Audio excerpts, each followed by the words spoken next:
is that deep. If it wasn't, we as a society wouldn't still be talking about the first time Goku went Super Saiyan. And we would indiscriminately give every animated copy that emotional breakdown causes transformation trope the same amount of respect despite their lack of themes that validate it beforehand. We would respect the Rage Shield in Rising Shield Hero. I mean, it's literally there for... You know what? I won't mention another isekai again on my channel. This isn't good for my blood pressure.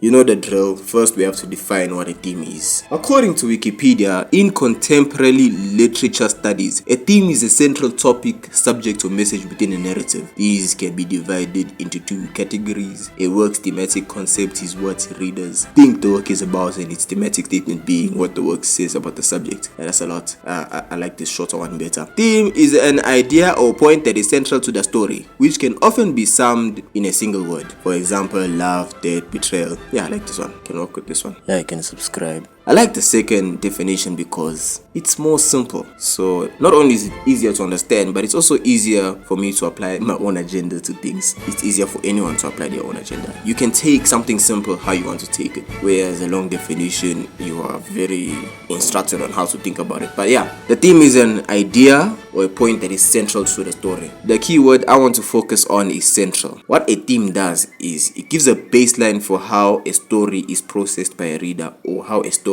is portrayed by a writer. You can just look at Attack on Titan and the themes there. Let's talk about the food chain. Ignore war for now, but the food chain. What would the world be like if humans weren't on top of the food chain? And you can see how things are portrayed. Isayama must be a very disturbed person, but that's not the point today. The point is baselines. I like to divide a story into three main pillars: the setting, the characters, and the plot. So today, I'm going to investigate the effects that a theme has on each of these pillars, so we can see which essence of an author we find from them and which parts of ourselves we can use themes to portray as writers. When you combine a theme with a setting, what you get is an atmosphere. I would argue that Attack on Titan and One Piece have the same general points, fighting against discrimination, fighting for freedom. But the themes of their settings give us very different atmospheres, because you get that goofy, fun vibe. You actually get a free vibe in One Piece. And in Attack on Titan, you get a very repressed vibe from it, The walls, bruh. I don't know what else to tell you. You get a very different vibe, even though they are both fighting for the same thing. And what that gives us is that Attack on Titan is fighting for freedom based on survival and a necessity, and One Piece is fighting for freedom based on your own desire and your own will. What this shows about an author is their conscience, the vibe, the atmosphere you get from Attack on Titan. Like I said before, it portrays how disturbed Isayama was, the desperation, the will to fight, the necessity to do what must be done even if it's cold. And then in One Piece, the atmosphere shows that Oda is, he's a bit touched in the head, but he's kind of dreamy in a way. This guy has big dreams. Both of them are ambitious, but one of them has a bright side and the other one is like a dark side.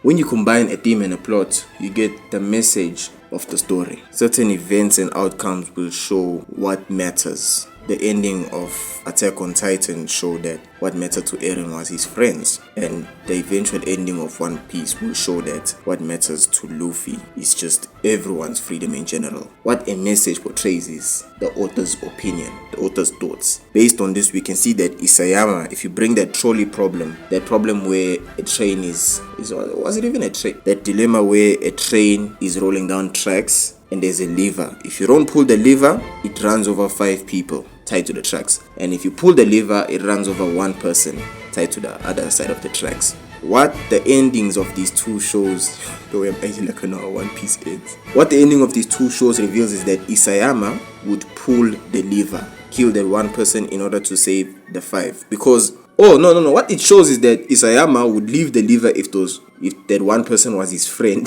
He'd kill the 5 people for them, because Eren was willing to delete 80% of the world's population just to give his friends a fighting chance. You see, he says it's the only way, but it was the only way for his friends to have a fighting chance. He could have still removed the Titans and just let everyone else live, but he wanted his friends to have the freedom to live. And now, when we look at Luffy, when you look at Oda's thoughts through Luffy, Oda would directly have a problem with the train. Whoever is driving the train is the problem. So whether he kills 5 people or 1 person, you can't really say he killed 1 person. You have to say he saved 5 people, but that's not the point. The point is the problem was never whoever's at the lever. The problem was whoever put the train where it is, whoever tied those people. Because that's what we see Luffy do time and time again. He's given a rock in a hard place. He's put in a rock in a hard place and he just fights whoever put him in that place. His ultimate goal is to just free everyone, to release everyone on those tracks, I guess. Or to attack the trolley, punch it with the Gomu Gomu no pistol. We see their opinions and it says the same thing about their conscience. Oda is very dreamy in terms of ambition and you can say he's idealistic, but then Isayama, he's very realistic. He's ambitious too, but he's also realistic about his ambitions.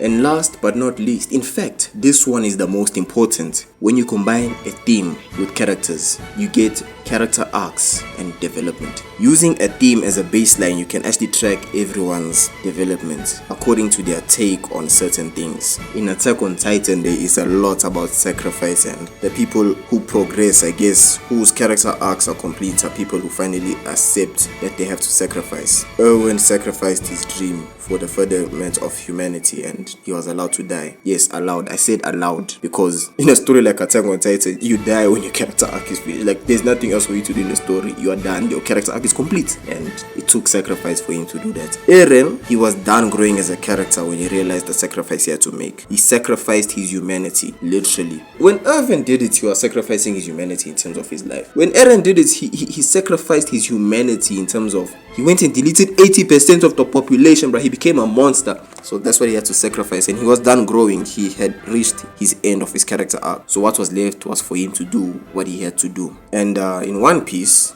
the thing that allows you to proceed. In fact, it's not a thing that allows you to proceed. The thing that decides whether you win or lose is your will. So it's usually just clashes of wills, and the one whose will is stronger will win, and the one who gives up on his dream will lose. The theme is basically how you track character development. You can see the Straw Hats still have a ways to go because they haven't achieved their dreams. Whatever their will is, it's not complete yet. They are still going for it. And as long as they don't give up on it, they won't die.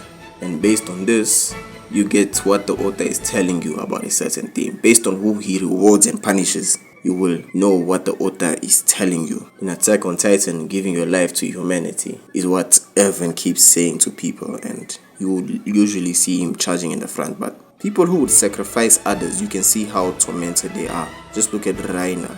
You are not giving your life to humanity, you are giving other people's life to humanity. Just look at Eren, what he had to do to his friends. He is so tormented because of how many other people he sacrifices instead of himself. I mean, death is literally the easy way out. I feel like in Attack on Titan, death is a reward. And when it comes to One Piece, the theme of freedom, based on the punishments and rewards, you can see that people who take away other people's freedoms are punished, and people who help other people get freedom, they are rewarded. It's pretty cut and dry. You can also use themes as a way to progress through power systems. I talk about this in another video about power systems. Just check out my power systems series altogether. It's awesome. I haven't even answered the question on the title. Why do themes matter? Well, it's because as artists, as writers, themes are our medium to express ourselves. And in a story, specifically, they are a way to explore ideas. That's why themes matter. They matter because of expression and exploration.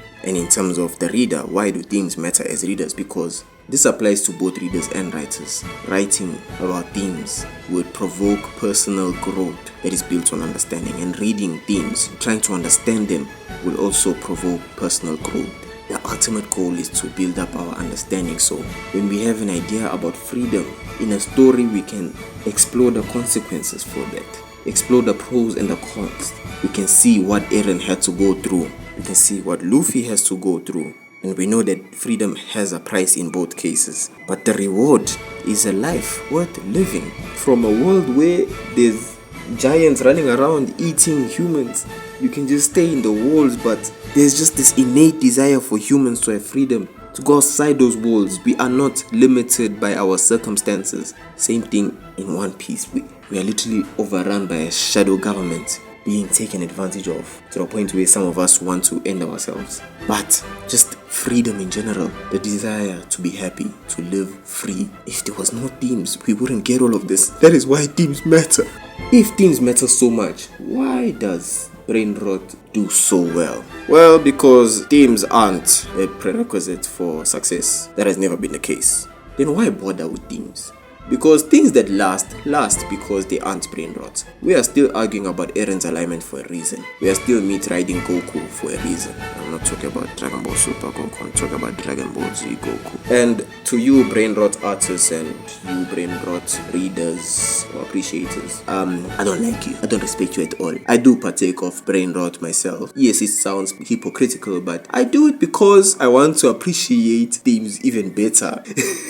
That made no sense. Point is, brain rot has its places. You can't always be moving with your mind at 100% capacity or something. You'll probably die. Brain rot has its places. Sometimes you just want to chill and turn off your mind. Life does that to you. But do what you want to do. I don't have to like you for it, so you don't even have to worry about whether I like you or not. Spoiler alert, I don't. And the rest of you who love themes, I love you so much. Thanks for watching. If you resonate with my 2 cents on themes, you might like this video about my take on show Don't Tell. And if you'd like to support me, subscribe to my Patreon or check out my manga in the description.